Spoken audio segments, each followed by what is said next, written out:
Hello everyone, so in this tutorial I will show you how to copy your profile link on WhatsApp or any group to paste it anywhere or share it to anyone that you want. Very simple. So go to your WhatsApp on your mobile phone. You see when you come into WhatsApp, at the top you find three dots at the right side, so you see it here. So you click on settings.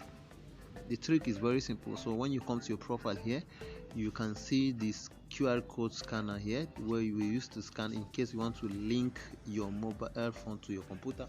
This way we come. So once you come to this place, you can see a share button at the top. This is the trick, you can find it here. So once you come here, you share the link to anyone, to SMS, to Messenger, anyone, that anywhere.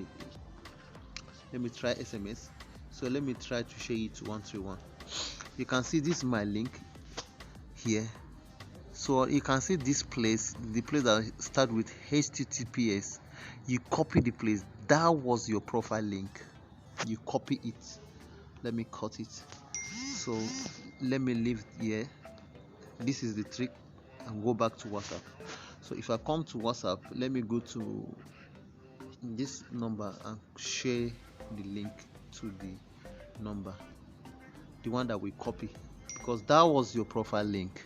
So let's click on it to test. You can see it, this was my profile link. It's showing my profile. In case you want to paste it anywhere, you can paste it. So thank you for watching. If you find it very important, help me to like and comment, and you can subscribe to the channel. We are dropping good content like this. Thank you and goodbye. I'm out. Peace.